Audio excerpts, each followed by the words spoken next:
Hello everyone, I'm Song Park, the presenter. We will talk about utility maximization. I will divide my presentation into three parts like this. Please look at this presentation. And first of all, I'm going to introduce Lagrangine multiplier. The Lagrangine multiplier is a discriminant method used to find the critical point of additionally constrained multivariate real function in a region given by equation.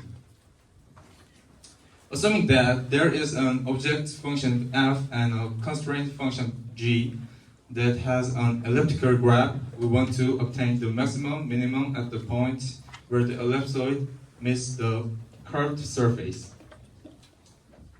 When we use these contour lines, the maximum and minimum are the intersection of the lines and the contour lines, and at the same time have a common normal line. In other words, the gradient of the green curved surface and the gradient of the ellipsoid are always parallel at the points where the maximum is minimum.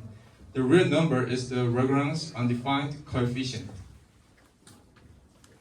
Finally, if you actually calculate and find the answer, there are two expressions that contain lambda in parentheses. And the restriction expression g, and depending on g, either x or y is not zero. In this state, if x is not zero, then lambda is minus 4, y is 0, and x is 2 or minus 2. That is, the maximum minimum at the intersection appears when it is 2, 0 or minus 2, 0. Then secondly, these Lagrangian multipliers are used in a variety of fields, especially in microeconomics, where they can be used in the problem of utility maximization. The optimal choice or consumer equilibrium is the choice of maximizing one's utility in order to satisfy the limitless needs when the consumer's needs are infinity and the budget is limited.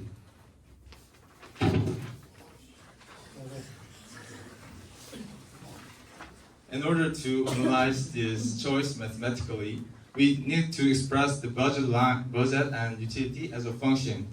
So we often use the budget line and the indifference curve.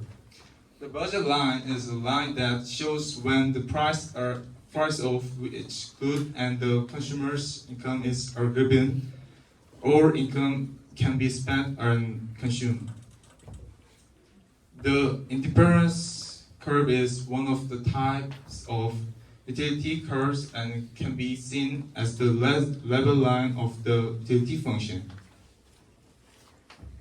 The change in utility that occurs when the consumption of goods changes by a unit is called marginal utility. This marginal utility is obtained by using partial differentiation when there are two or more independent variables of the utility function. In other words, in several independent variables, other variables are fixed and differentiated for a specific variable to see the change. The marginal utility is a partial differentiation of the utility function for the variables. The marginal rate of substitution is the marginal utility of variable A divided by the marginal utility of variable B. Then let's check the requirements for maximizing utility. Suppose there is a utility function and a budget line. Marginal utility occurs above the budget line, so y is equals the budget line. If u is differentiated with respect to x, it is equals third expression. When this equation is established, utility maximization appears. Here, dy over dx is equals minus px over py according to the budget line, so it can be expressed like this. In other words, if you use lambda as seen in the control lines above, when it is lambda u over lambda y times py equals lambda. And equation 1 and 2, 3 is established. Utility is maximized. It is the Lagrangian method that simplifies the process. It is expressed in a way that uses the utility function and the budget line at the same time. If we use this, it is expressed as utility function with budget line at the same time. If we divide the first expression into the second expression, it is expressed as MRS xy equals budget lines tangent, which means that utility maximization can be achieved when the indifference curve and the slope of the budget line becomes the same. The points let's look at this as a relationship in which consumer balance is achieved using the graph. The points A, B, C, and D are all on the indifference curve, representing different sets of consumption. The black straight lines facing down also represents budget line, which is a set of triangles marked in gray. Consumers can consume only the consumption bundles within this gray triangle.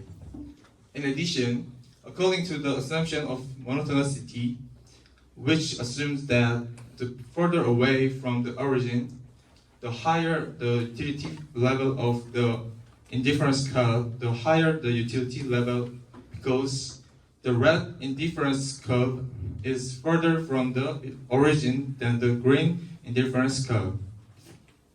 Therefore, you must choose the consumption burden on the red indifference curve in order to maximize utility.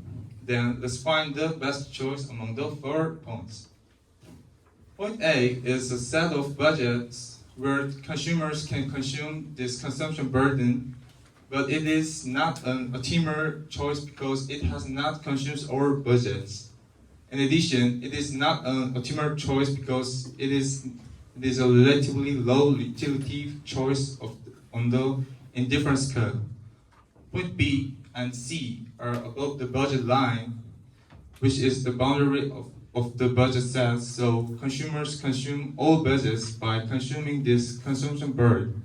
However, it is not an optimal choice because it is concentrated on the one consumer product and has a relatively low level of utility. Point D is a choice that it is on the indifference curve and has a relatively high level of utility. In addition, since it is above the budget line, which is boundary of the budget set, the consumer consumes all the budgets by consuming this consumption burden. Therefore, it is the best choice because it satisfies the selection principle of all current consumers. At point D, the budget line and the indifference curve meet. Connection means that the slope of the tangent at this junction is the same, so the relative price, the slope of the budget line, and the Bergner rate of substitution, the slope of the indifference curve are the same.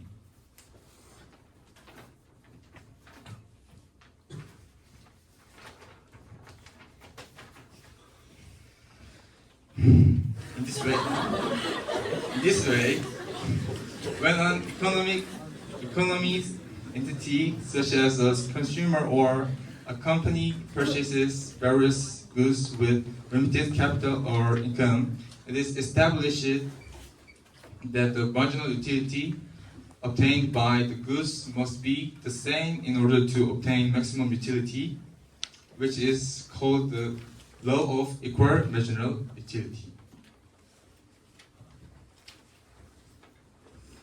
In terms of production, the Samuelson model is a general equilibrium model that shows the Pareto efficient distribution conditions between users and public goods.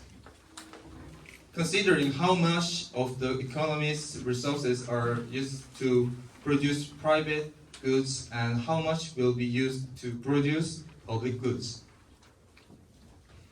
Assume that only A or A and B exist in society, and let's set the private good and to X and the public good to G. The prices of private goods are the same everywhere, so let A and B pay the same amount, and it is Px and 1. Let A public good equal A of all Pz and its proportion Bs. Just like before, you have a utility function and a budget line where the budget line consumes the preservation assets W as a private good and a public good. In other words, using the law of marginal utility equalization, here is MRS A jet XA equals PA jet over PX equals PA jet. And since Px is assumed to be 1 before, consumer utility is maximized if the marginal rate of substitution A matches the price of public good paid by A. In addition, if the production function equation is set equally and the marginal utility equal low is used to maximize profits for a company and government, then mcz over mcx equals pz over px equals mrt zx, or marginal rate of transformation. Here, the sum of the marginal rate of substitution is 1, and if this is equal to marginal rate of transformation, which is the slope of the production possibility curve, this is called the Samuelson person. This state is called Pareto efficiency. That's all for the presentation. Thank you.